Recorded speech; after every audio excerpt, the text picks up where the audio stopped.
எதுக்காக கழட்டுறாரு? ஒரு டயர் டேமேஜ் ஆயிடுச்சா? So guys, welcome back to the channel. So இன்றைக்கி வந்து பார்த்தீங்கன்னா என்ன பண்ண போகிறோன்னா, நம்ம ஆல்ரெடி R15 வெர்ஷன் எஸ் அதை வந்து ஓனர்ஷிப் ரிவ்யூ போட்டிருந்தோம் இல்லையா? ஸோ அந்த வண்டிக்கு வந்து டயர் சேஞ்ச் பண்ண போகிறோம். ஃப்ரண்ட் டயரு ஆக்சுவலாக 2 டயருமே போயிருக்குது. அவர் என்ன ஃபீல் பண்ணுறாருன்னு தெரியல. ஃப்ரண்ட் டயர் மட்டும் மாற்றலாமா இல்லை பேக் டயர் சேர்த்து மாற்றலாமான்னு. ஸோ அங்கே போயிட்டு கண்டினியூ பண்ணுறேன். டயர் மாற்றுறதுல வந்து இருப்பா காட்டுறப்பா. அவர் வண்டியை காட்டணுமா? டயர் எப்படி சேஞ்ச் இருக்குன்றதை காட்டுறேன். ஸோ என்ன விலை, என்ன ப்ரைஸ், எங்கே வாங்கலான்றதெல்லாம் ஸோ நாங்கள் என்ன பண்ணுறோமோ அதை நாங்கள் காட்டுறோம். ஸோ வீடியோக்குள்ளே போகலாம்.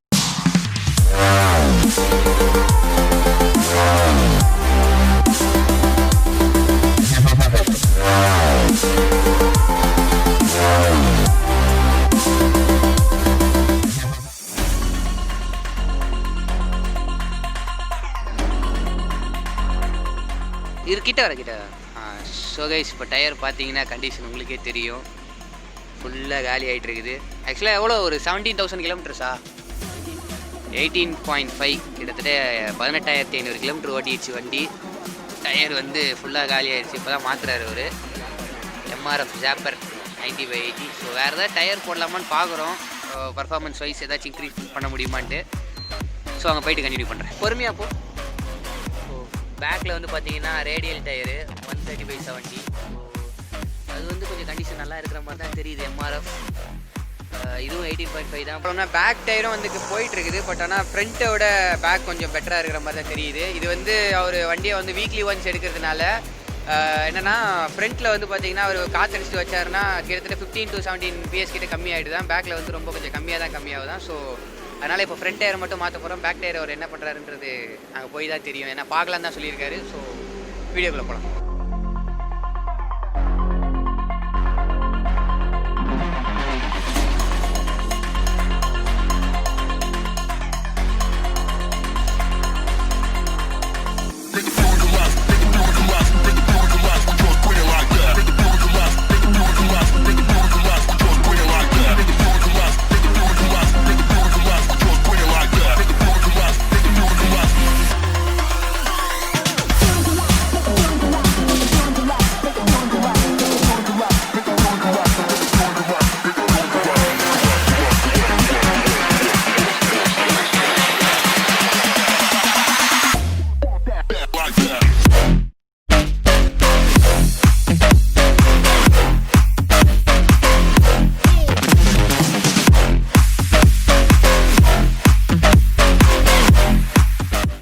பார்த்தீங்கன்னா நாங்கள் பாடி பிரிட்ஜு கீழே இருக்கிற மெச்சிலின் ஷோரூம் வந்துருக்கோம். ஆக்சுவலாக எம்ஆர்எஃப் போனோம் அம்பத்தூர்லேயே வந்து ரேட்டு வந்து முன்ன பின்ன சொல்கிறாங்க. அதுவும் இல்லாமல் நம்ம என்ன பிராண்ட் கேட்குறோமோ, இப்போ எம்ஆர்எஃப்ல மேக்ஸிட்டரா இல்லை வந்து ஜாப்பரா ரேடியலா அது மாதிரி கேட்கும்போது அவங்க வந்து சரியாக பதில் சொல்ல மாட்டுறாங்க அதுக்கு. ஸோ சரி வேறு இடம் கேட்டு பார்ப்போம் அப்படின்றதுக்காக தான் இங்கே வந்திருக்கோம். ஸோ இங்கே என்ன சொல்கிறாங்கன்றது தெரியல, பார்க்கலாம். ஸோ ஆக்சுவலாக வந்து என்னென்னா, R15 வந்து எம்ஆர்எஃப் அப்படி இல்லைன்னா C8 அதில் தான் வந்து 90/1 முன்னாடி க்ளீன் பண்ண நினைக்கிறேன்.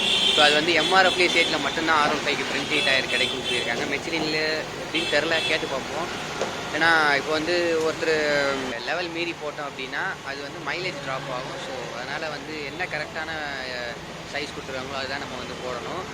அண்ட் வந்து பார்த்திங்கன்னா இப்போது ஹைவேஸில் வந்து போகிற வண்டியாக இருக்கட்டும், ஐ மீன் நார்மலாக வந்து கம்யூட் யூஸ் பண்ணுற ஸ்ப்ளெண்டர் 125cc கீழே இருக்கிற வண்டிகள்லாம் வந்து பார்த்திங்கன்னா C8 அந்த மாதிரி ப்ரிஃபர் பண்ணுவாங்க. ஸோ எதுக்காகனா அது வந்து லைஃப் வரும். இன்னும் என்னென்னா அதோட ப்ரெஷர் வந்து பார்த்திங்கன்னா கொஞ்சம் நல்லாவே இருக்கும். பட் ஆனால் எம்ஆர்எஃப் ரேடியலில் வந்து பார்த்திங்கன்னா அந்தளவுக்கு வந்து அந்த கிரிப்புன்றது வந்து ரொம்ப ஸ்ட்ராங்காக இருக்கும். பட் ஆனால் லைஃப் வராது. ஸோ மேக்ஸிமம் 15 to 17,000 கிலோமீட்டர்ஸ்லேயே வந்து சேஞ்ச் பண்ணுற மாதிரி இருக்கும். பட் ஆனால் கிரிப்பு நல்லா இருக்கும். ஸோ ஆல்ரெடி வந்து ஓனர் வந்து அந்த வண்டியில் ஷோரூம்லேயே வந்து ஸ்டாக்காக தான் கொடுத்துருக்குறாங்க. ஸோ அதை வந்து இப்போது மறுபடியும் அதே மாதிரி கிடைக்குமா தான் சேஞ்ச் பண்ண வந்திருக்கோம். பட் ஆனால் இங்கே மெச்சிலினில் என்ன சொல்கிறாங்கன்றது தெரியல. ஸோ பார்க்கலாம். இப்போ வந்து டயரு மாற்றிட்டு இருக்காங்க. ஸோ என்ன 80/110 90/80 ஆல்ரெடி இருக்குது. இப்போ 100/80 100/80 10 இது அதிகம். ஸோ இப்போ வந்து 90/110 இருந்தது, இப்போது 100/80 போட்டிருக்காரு. ஸோ இந்த வண்டி லிஃப்ட் பண்ண, ஏன்னா சென்டர் ஸ்டாண்ட் இல்லை R15ல். ஸோ அது வந்து பார்த்திங்கன்னா இந்த மாதிரி ஒரு ஜாக்கி ஒன்று போட்டு தூக்குறாங்க. ஸோ மேக்ஸிமம் இந்த மாதிரி ப்ரிஃபர் பண்ணுற மாதிரி கடையில் வந்து நீங்கள் வந்து டயர் சேஞ்ச் பண்ணுறதா இருக்கட்டும், பஞ்சர் பண்ணுறதா இருக்கட்டும் ட்ரை பண்ணுங்கள். ஏன்னா அவங்க வந்து வண்டியை சாட்சிப்படி அப்படின்ற மாதிரிலாம் சொன்னாங்கன்னா சைட் ஸ்டாண்ட் அடி வாங்கிறதுக்கு வாய்ப்பு இருக்குது. ஸோ அது ஒரு விஷயம். ஸோ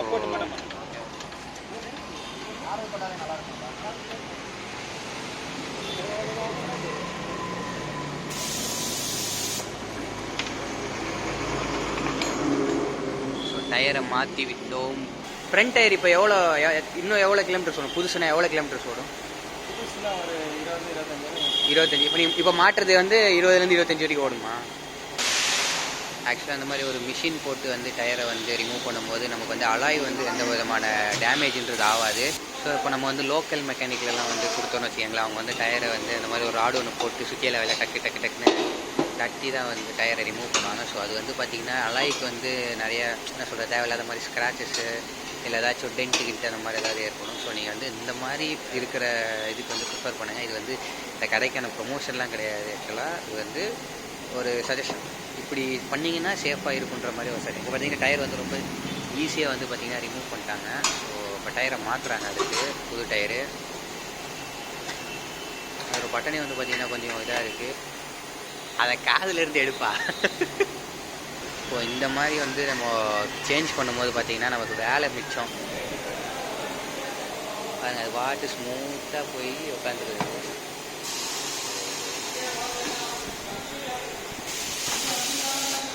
டயரை வந்து தேவையில்லாமல் நம்ம வந்து அந்த மாதிரி சுற்றியெல்லாம் அடிச்சு டென்ட்டு அந்த ஸ்க்ராச்சஸ்லாம் ஏற்படுத்தாமல் இருந்தோன்னா அந்த மாதிரி ட்ரை பண்ணி பாருங்கள் எவ்வளோ சீக்கிரமாக வந்து மாட்டிட்டார் அவர் அந்த ஒரு மிஷினை வச்சு. It's good seriously. So guys, இப்போ ஏதோ பிரச்சனை நினைக்கிறேன். மறுபடியும் டயரை கலட்டுறாரு. ஒரு ஆள் திருப்பி போட்டாரான்னு தெரில.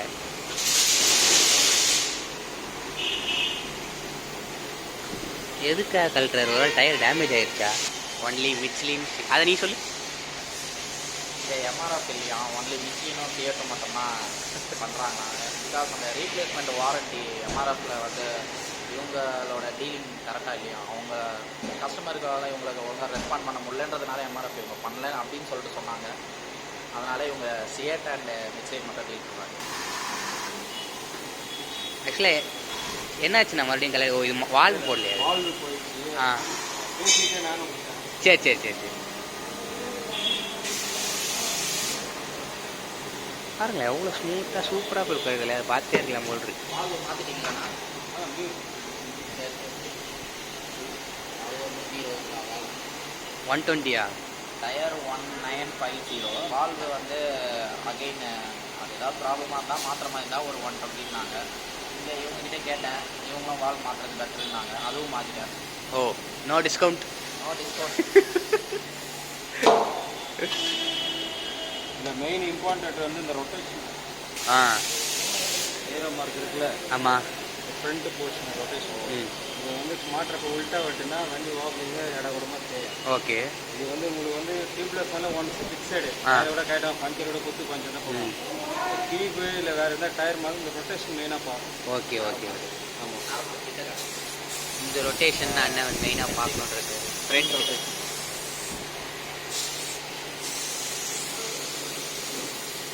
அதே மாதிரி ஃப்ரண்ட் வீலுக்கு வந்து டியூப்லெஸில் வந்து டியூபில் அதில் அழுத்தம் கம்மி. உங்களுக்கு வந்து 25 அடிக்கிட்டு வந்து 30 பாயிண்ட் அடிக்கலாம். பேக்கு வந்து டியூப்லெஸ்னால வந்து 35 40 வைக்கணும் டியூப்லெஸ். ஓகே. வச்சா இந்த சைடில் இந்த கிராக்லாம் வராது. கிராக்கு எக்ஸட்டில் வந்து 140, 60, 17 வரும். அது என்ன பார்த்து கொஞ்சம் பஞ்சர் ஆகிட்டு காற்று என்ன ஃபுல்லாக வந்து கிராக் வரும். இந்த கிராக் வராமல் இருக்கிறதுக்கு நீங்கள் வந்து நல்லா 40 வச்சிங்கன்னா நல்லா கம்ஃபர்ட்டாக இருக்கும். மிச்சிலினா சியேட்டா 140, 70. அது ரேடியல் போட்டால் நம்ம 100க்கு மேலே ஸ்பீடு போட்டு டயர்லாம் ஆடாது. ஆனால் நல்லா இருக்கும். நல்லா ரேடியல் பண்ணுவாங்க. அவன் விரட்டுற விரட்டிக்கு வண்டி. அதனால தான் ரேடியல், அதில் ஏற்கனவே ரேடியல் இருக்குது. ஆர்வம் இதோ இருக்கு. வண்டி டிரைவிங் நீங்கள் பண்ணுறீங்க, உங்களுக்கு கம்ஃபர்ட் எது வருது அதை போகணும். எல்லாமே இருக்குது. நான் என்ன பட்ஜெட் கேட்குறேன்னா, இது வந்து அது மாதிரி டயர் ஆடுமான்னு கேட்குறேன். இல்லை ஆர்டருக்குலாம் ஆர்டர் மாதிரி வீடிங்கில் வந்து லாக் ஆகலை, ஒரு பக்கம் ஏறணும் ஒரு ஓப்ளிங். அதுதான் உங்களுக்கு பிரச்சனை ஆகும். டயரில் வந்து வரது அது மாதிரி தான் மேனுஃபேக்சரிங் வைக்கிறேன். நார்மலில் இது எது கேட்குற? பேக்கில் 2600ன்னு சொன்னாங்க. போகிறதோட இந்த சைஸ் போட்டுன்னா டயர் வண்டி டிஃப்ரெண்ட்டாக இருக்கும். ஓட்டுறதுக்கு இன்னும் ஸ்பீடு ஓட்டுறது பேக் சைட்லாம் வராது. அப்படியே படுத்துக்கிட்டே ஓட்டுறது கொஞ்சம் ஹைட்டு தூக்கிட்டோம். ஸ்பீட் பிரேக்கில் வச்சு 2 வீலில் பொத்துன்னு ஊந்துக்கும். அதில் ஹைட் ஸ்பீட் கொஞ்சம் ஹைட்டு தரதுனால கரெக்டாக இருக்கும். அவங்க வந்து கம்ஃபர்ட் வந்து கொஞ்சம் பூஸ்ட் பண்ணும். ஓகே பேக் டயர் எப்படி இருக்குன்னு பார்க்கலாம். ஆ ஸோ கைஸ் இப்போ பேக் டயரும் பார்த்துட்டு இருக்கோம், மாற்றணும் சொல்லிட்டு இல்லையா. ஸோ அது வந்து பட்டன் மட்டும் பாருங்கள் எப்படி இருக்கு, செம்ம ஸ்டைலிஷாக இருக்குல்ல பார்க்கறதுக்கு. இப்போ ஃப்ரண்ட் டயர் மாற்றி கொடுத்தாரு இல்லையா. ஸோ அவர் வந்து ரெக்கமெண்ட் பண்ணுறாரு இந்த டயர் வந்து நல்லா இருக்கும், இதை நீங்கள் போட்டிங்கன்னா வண்டியில் வந்து ஒரு டிஃப்ரென்ஸ்ன்றது தெரியும் உங்களுக்கு. ஸோ பேக் பெயினில் அது வராதுன்ற மாதிரி சொல்கிறாரு. மெச்சிலின் தான் அதுவும், நார்மலு, ரேடியல் கிடையாது. ஸோ பேச போயிருக்காங்க, எப்படின்னு தெரியல, மாற்றுவாங்களா என்னன்னு தெரியல, பார்க்கலாம்.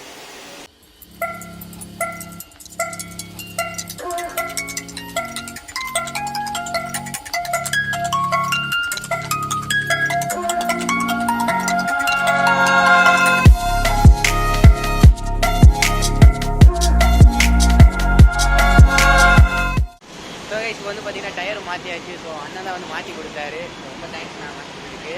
அவர் வந்து இப்போது பேக் டயர் வந்து நீங்கள் டச் பண்ணல, இப்போ மாற்ற வேணாம், இப்போ வேணாம், இன்னும் 3000 இன்னும் பேக்கில் வந்து 3000 ஓடுன்னு போயிருக்கிறாங்க. ஸோ நீங்கள் வந்து டயர் மாற்றணும்னு நினச்சிங்கன்னா அது வந்து பாருங்கள், கீழே டிஸ்கிரிப்ஷனில் கொடுக்குறேன் பாருங்கள், அண்ணன் வந்து பாருங்கள், அண்ணன் வந்து மாற்றி கொடுப்பாப்புல.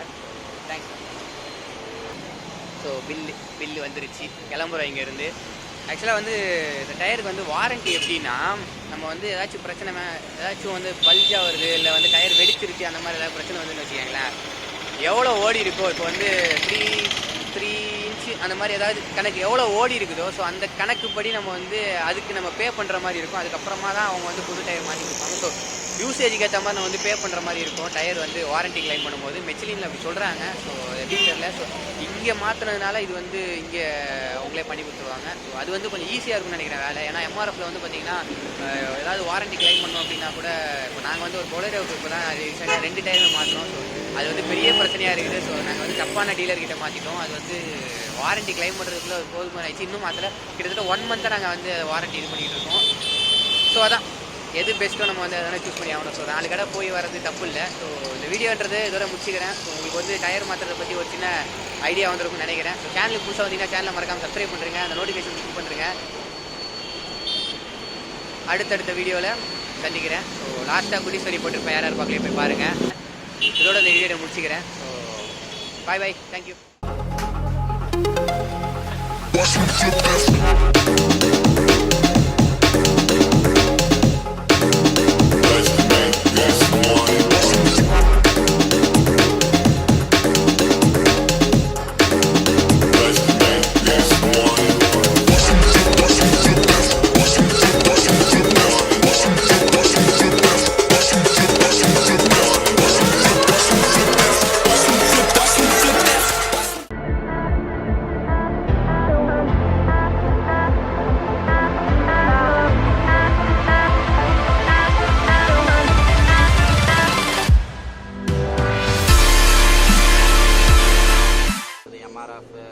ஜிப்பர் சம்திங் சாப்பர்ப்பா. ஓகே, எம்ஆர்எஃப் ஜாப்பர். இந்த காமெடி எல்லாம் போட்டுறாதா.